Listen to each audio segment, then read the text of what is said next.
Hello my dear students, welcome to my YouTube channel BPPCM centre. देखिए दोस्तों, मैं आपके लिए टेंथ से रिलेटेड जानकारी दे रहा था और टेंथ ही पढ़ा रहा हूँ। टेंथ से रिलेटेड मैंने जानकारी दी थी और बेसिक जानकारी भी दी थी कि टेंस कितने होते हैं। टेंस हमने आपको बताया था 3 होते हैं और 3 के बारे में भी उनके समझाया था। और देखिए, और हमने टेंस जो बताए थे उन तीनों के हमने 4-4 पार्ट पढ़ने थे हमें, यानी 4-4 भाग पढ़ने थे। उसके मिलाकर के कुल होते हैं 12 टेंस। अच्छा, 12 टेंसों में हमने आपको 2 टेंस पढ़ा दिए हैं। एक तो पढ़ा दिया प्रेजेंट इंडेफिनिट टेंस और दूसरा पास्ट इंडेफिनिट। और आज हम आपके लिए तीसरा जो हमारा टेंस चल रहा है फ्यूचर इंडेफिनिट टेंस।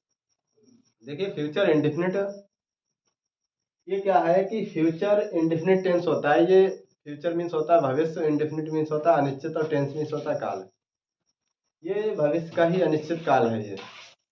अच्छा, हमने आपको कई बार छात्रों बताया कि सेंटेंस तो हमने कई देखे हैं और मतलब अनेक सेंटेंसों के बारे में पढ़ते भी हैं और मतलब किताब में भी देखते हैं कि सेंटेंस को हमने मेन चीज़ बताया था कि रिकॉग्नाइज कैसे करोगे, पहचानोगे कैसे। जब तक हम सेंटेंस को रिकॉग्नाइज नहीं करेंगे, पहचानेंगे नहीं, तब तक हम कोई रूल फॉलो नहीं कर सकते। और कैसे उसे हम ट्रांसलेट करेंगे जब हम टेंस जानते ही नहीं है, मतलब कौन से टेंस का वाक्य है, तो उसे हम ट्रांसलेट कैसे कर पाएंगे।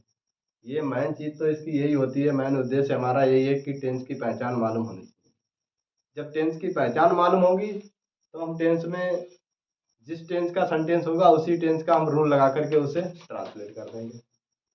ठीक है, तो सबसे देखिए, पहले हम आपको पहचान करवाएंगे इस टेंस की।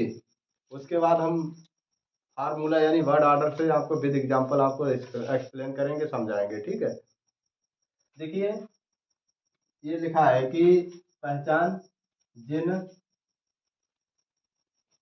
जिन हिंदी वाक्यों की क्रियाओं जिन हिंदी वाक्यों की क्रियाओं के अंत में गा कामा गी यानी गा कामा गी कामा गे आदि शब्द आते हैं आते हैं future indefinite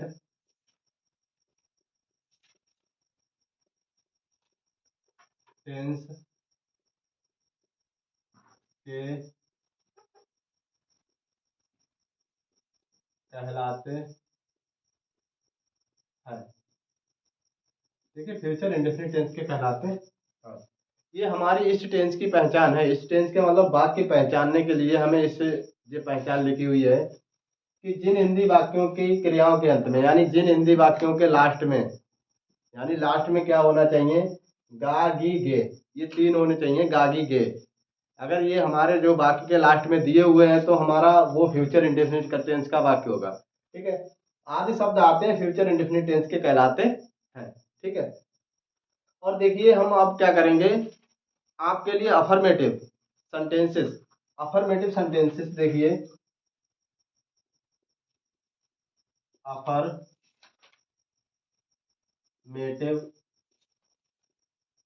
sentences affirmative sentences देखिए, अफर्मेटिव सेंटेंसेस अफर्मेटिव सेंटेंसेस क्या होता है, इसे हम बोलते हैं साधारण वाक्य। अच्छा, साधारण वाक्य क्या होते हैं, जिन वाक्यों में किसी बात को स्वीकार किया जाए उसे हम अफर्मेटिव सेंटेंस कहते हैं। ठीक है, कोई मतलब सेंटेंस हमारा है जिसमें हमारी बात को स्वीकार कर लिया गया हो, वो हमारा अफर्मेटिव सेंटेंस का वाक्य होगा। ठीक है, अब हमने बताया था आपको कि फार्मूला से मैं विद एग्जांपल से आपको डिफाइन करके एक्सप्लेन करूंगा, समझाऊंगा। ठीक है, तो सबसे पहले क्या है, अफर्मेटिव सेंटेंसेस का हम फार्मूला लिखेंगे और उसके बाद क्या है कि उसका एग्जांपल लिख के आपको समझाएंगे। ठीक है, तो फार्मूला देखिए, और फार्मूला। फार्मूला देखिए क्या है कि सबसे पहले सब्जेक्ट, सब्जेक्ट प्लस बिल या सेल, बिल या shall plus verb of first form, first form plus object plus other words plus full stop. देखिए हमारा वाक्य को ट्रांसलेटेड करने का एक वर्ड ऑर्डर होता है, वर्ड ऑर्डर, यानी वाक्य को ट्रांसलेट करेंगे तो हमें ये वाक्यों के जो वर्ड होते हैं सेंटेंस के, उनको सही क्रम रखने का ये ऑर्डर होता है। ठीक है, ये क्या है फार्मूला, सब्जेक्ट प्लस बिल या shall plus verb of first form plus object plus other word. देखिए अब हम क्या करेंगे, इनमें कंडीशन क्या होती है, बिल और सेल का यूज करने की भी कंडीशन होती है। ठीक है, तो हमें बिल का यूज किसके साथ करना है और सेल का यूज किसके साथ करना है। देखिए क्या है कि हमें सेल का प्रयोग करना है आई कामा बी, सेल का यूज करना है आई और बी के। देखिए हमने फार्मूला में ही हमने दोनों को डिफाइन कर दिया है, जो हमारे दोनों सब्जेक्ट हैं आई और बी, इनको मैंने फार्मूला डिफाइन कर दिया है यहीं पर, आप इसी से समझ जाइए। ये शॉर्ट तरीका है कि हम आई और बी के साथ सेल का यूज करेंगे और जो अदर सब्जेक्ट है उनके साथ बिल का यूज करेंगे। ठीक है, देखिए एग्जांपल को लिए ले रहे हैं,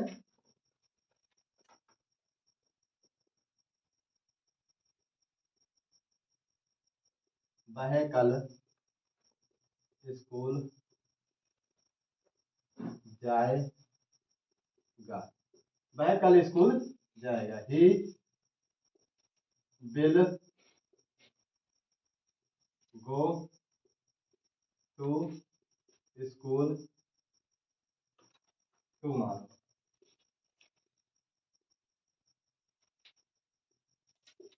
ठीक है, हम फुटबॉल खेलेंगे, हम फुटबॉल खेलेंगे। देखिए we shall, we shall play the football, play the football. ठीक है, देखिए ये एग्जांपल हमने आपको डिफाइन किया, इनसे आप समझ गए होंगे कि बिल और सेल का यूज कहाँ होगा। ठीक है, यहाँ पर भी मैंने डिफाइन कर दिया आई बी के साथ सेल का यूज करना है, अन्य सभी जितने भी सब्जेक्ट हैं छात्रों उनके साथ हमको बिल का यूज करना है। ठीक है, अब देखिए एक नोट पॉइंट करवा रहे हैं आपको। नोट पॉइंट क्या है, नोट ये है यदि सेंटेंस में, सेंटेंस यानी वाक्य में इच्छा कामा इरादा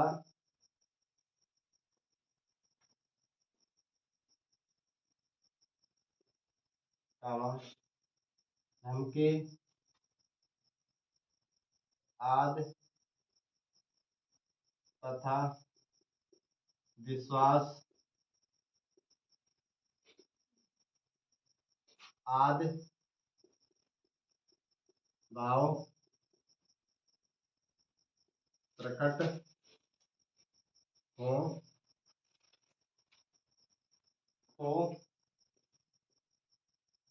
आई कामा बी के साथ बिल, बिल अन्य सभी सब्जेक्ट के साथ सेल का प्रयोग करते हैं, करते हैं। ठीक है, देखिए छात्रों ये जो हमारा नोट पॉइंट क्या लिखा हुआ है, यदि सेंटेंस यानी वाक्य में इच्छा, इरादा, धमकी तथा विश्वास है। अगर हमारे वाक्य में ये भाव प्रकट हो रहे हैं, ये हमने जो लिख रखे हैं, डिफाइन किए हैं बोर्ड पर, क्या है, इच्छा, इरादा, धमकी तथा विश्वास आदि भाव हमारे वाक्य में अगर प्रकट हो तो हम क्या करेंगे, इनको जस्ट उल्टा कर देंगे। आई बी के साथ हम विल का यूज करेंगे। ये कंडीशन है, अपवाद है। ये क्या है, आई बी के साथ क्या करना है, हमें विल का यूज करना है, अन्य सभी सब्जेक्ट के साथ शैल का यूज करना है। देखिए इसके लिए मैं एग्जांपल डिफाइन कर रहा हूं। देखिए एग्जांपल क्या है, एग्जांपल है फर्स्ट, वे यहाँ अवश्य आएंगे। वे यहाँ अवश्य आएंगे। देखिए इसमें विश्वास हो रहा है, बिलीव हो रहा है। इस सेंटेंस में विश्वास यानी बिलीव का भाव प्रकट हो रहा है, तो वे यहाँ अवश्य आएंगे, इसमें बिलीव आ रहा है। तो देखिए क्या है, हमें इसमें दे शैल कम हियर। ठीक है, इससे आप दोस्तों समझ गए होंगे कि इसमें बिलीव मतलब विश्वास का भाव प्रकट हुआ वाक्य में। और देखिए हमने इसीलिए इसमें दे के साथ बिल का यूज किया है। और देखिए एक सेंटेंस और लिए ले रहे हैं, क्या है कि दूसरा, मैं आगरा अवश्य जाऊंगा। मैं आगरा अवश्य जाऊंगा। मैं आगरा अवश्य जाऊंगा, तो I will go to Agra. I will go to Agra. देखिए इसमें क्या है, इसमें भी क्या, मैं आगरा अवश्य जाऊंगा।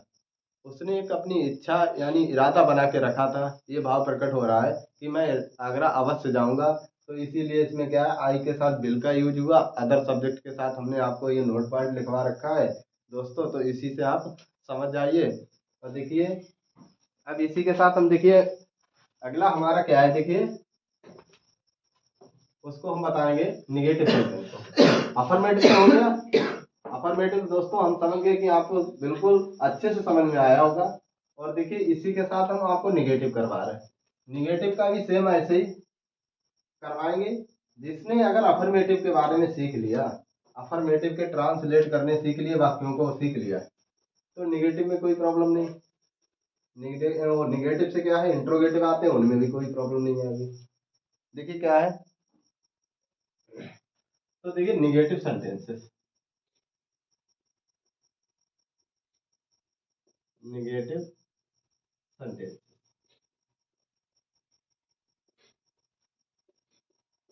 निगेटिव सेंटेंसेस देखिए, निगेटिव सेंटेंसेस क्या होते हैं, जिन वाक्यों में हमारी बात यानी किसी की बात को स्वीकार ना किया जाए, वो निगेटिव सेंटेंसेस होते हैं। ठीक है, इन्हें हम बोलते हैं नकारात्मक भी बात बोलते हैं, निषेधात्मक भी इसकी हिंदी होती है। ठीक है, अब क्या है, इसको हम फार्मूला डिफाइन करेंगे।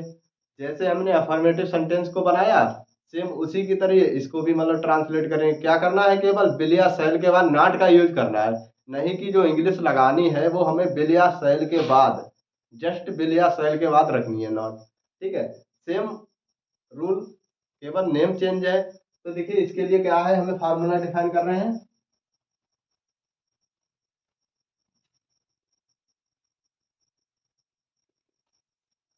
देखिए सब्जेक्ट प्लस विल या shall plus not plus not plus verb of first form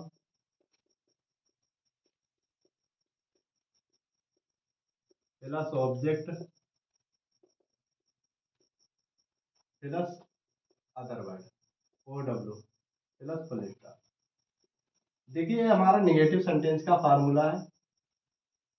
इसमें क्या है, देखिए दोस्तों, सब्जेक्ट प्लस विल या shall plus not plus verb of first form plus object plus other word. Same condition वही है जो अफर्मेटिव की है।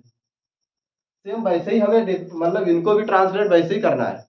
केवल नॉट का जो यूज है हमने अभी आपको बताया था कि विल या शैल के बाद नॉट का यूज करना है। सब्जेक्ट इसमें भी आता है, वर्ब का भी यूज होता है, ऑब्जेक्ट भी आता है, अदर वर्ड भी आते हैं, ठीक है, फुल स्टॉप का भी प्रयोग करते हैं।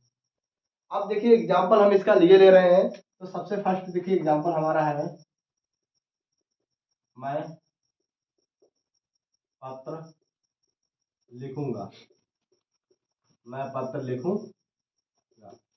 देखिए क्या है, आई शैल राइट, आई शैल, सॉरी निगेटिव का करना है ना। देखिए मैं पत्र नहीं लिखूंगा, नहीं लिखूंगा, ठीक है, निगेटिव का करना है। तो मैं देखिए इसमें क्या है, मैं पत्र नहीं लिखूंगा, I shall not write a letter, I shall not write a letter. देखिए निगेटिव है ये, सेम मैंने कंडीशन वही फॉलो करी, केवल विल या शैल के बाद नॉट आया। उसके बाद देखिए एक सेंटेंस हम और लिए ले रहे हैं, दे स्कूल नहीं जाएंगे, वे स्कूल नहीं जाएंगे। देखिए they will not, they will not go to school, they will not go to school. देखिए ये निगेटिव हो गया हमारा, ये हमारा निगेटिव है। मान लीजिए वाक्य नंबर 1 और ये 2, ये आप समझ गए होंगे बहुत अच्छे से। देखिए निगेटिव में क्या है, केवल नॉट, हमने बताया केवल आपको अगर अफर्मेटिव आ गया, अफर्मेटिव को आपने समझ लिया, तो समझ लीजिए हमारा जो निगेटिव है उसे करने में कोई प्रॉब्लम नहीं। इंट्रोगेटिव इसके देखिए साथ हम आपको इंट्रोगेटिव कराएंगे। इंट्रोगेटिव में देखिए क्या है, interrogative sentences,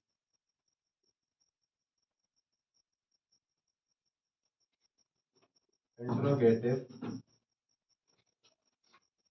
sentences, interrogative sentence.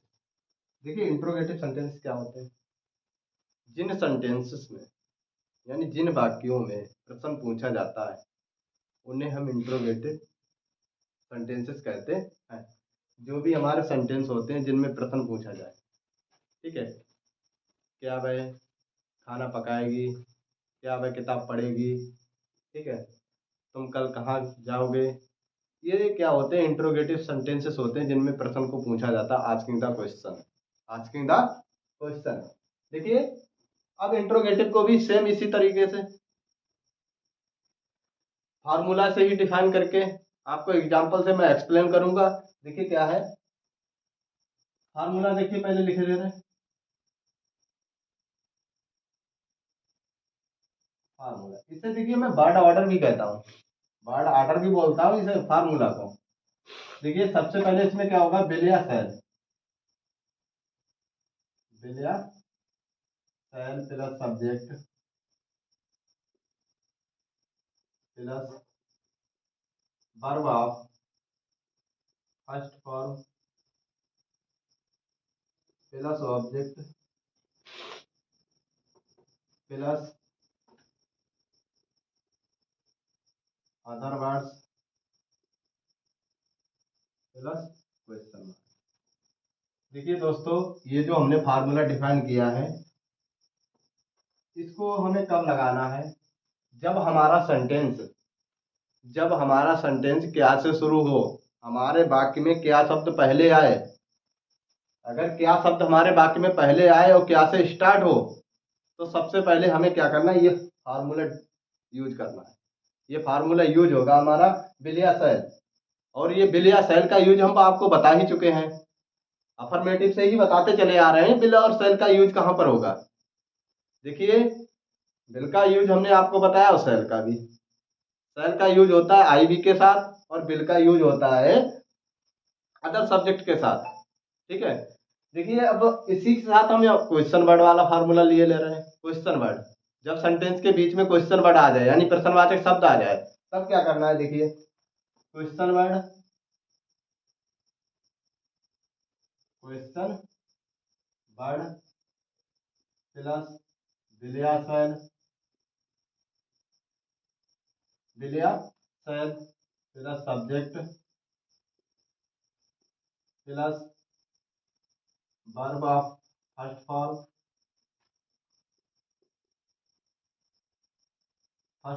Plus object plus other word,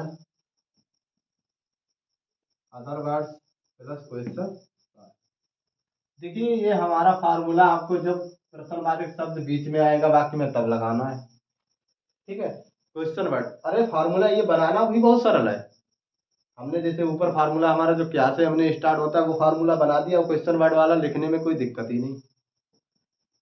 क्या करना है, जो ऊपर का फार्मूला है सेम वही फार्मूला है, केवल आगे क्वेश्चन वर्ड रख दो, प्लस लगा के पूरा फार्मूला वही बैक पीछे दोहरा दीजिए, ठीक है। यानी बाद में ये वही फार्मूला ऊपर वाला लिख दीजिए जो क्या से स्टार्ट होने वाला, ठीक है। क्या है कंडीशन, इसके लिए मैं एग्जांपल इसका भी डिफाइन किए दे रहा हूँ, ठीक है। सबसे पहले एग्जांपल, क्या वह खाना पकाएगी, क्या वह खाना पकाएगी, देखिए क्या वह खाना पकाएगी, तो देखिए विल सी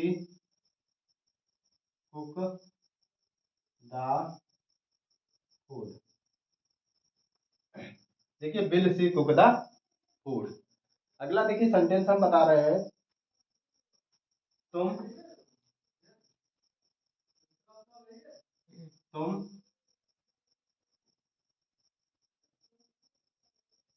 दिल्ली कब जाओगे, तुम दिल्ली कब जाओ, देखिए क्वेश्चन वर्ड है सेंटेंस के मिडिल में, मिडिल का मतलब बीच में सेंटेंस के, ये क्वेश्चन वर्ड दिया हुआ है। तो देखिए सबसे पहले हमने बताया था क्वेश्चन वर्ड की अंग्रेजी रखेंगे, इंग्लिश वैन होती है इसकी इंग्लिश WHEN, उसके बाद देखिए बिल, यू गो टू यानी दिल्ली, ठीक है। ये हमारा इंट्रोगेटिव सेंटेंसेस का फार्मूला है। इसी के साथ देखिए हमारा एक और आता है सेंटेंस, वो क्या है, देखिए उसको भी मैं नोट पॉइंट में ही समझा दे रहे हैं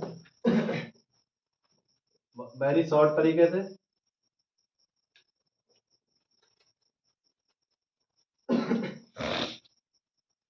देखिए हमारा जो सेंटेंस क्या है, अगला बचा है हमारा इंट्रोगेटिव निगेटिव सेंटेंस, उसके लिए हम नोट पार्ट लिख के और एग्जांपल एक आपको डिफाइन कर देंगे, आप समझ जाएंगे। सेम जो इंट्रोगेटिव का रूल होता है और सेम इसी का फॉर्मूला होता है।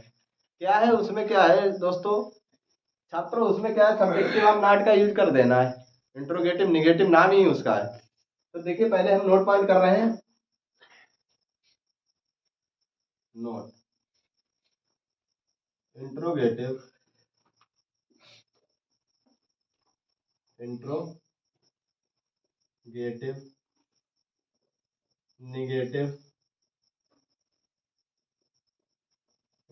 निगेटिव सेंटेंसेस में सब्जेक्ट के बाद नॉट का प्रयोग कर देंगे। देखिए सब्जेक्ट के बाद क्या है, नॉट का प्रयोग कर देंगे। जो इंट्रोगेटिव निगेटिव सेंटेंसेस में सब्जेक्ट के बाद नॉट का यूज कर देंगे, सेम वही जो हमने अभी सेंटेंस बनाए थे, इनमें क्या है सब्जेक्ट के बाद नॉट रखना है, ये फार्मूला है दोनों।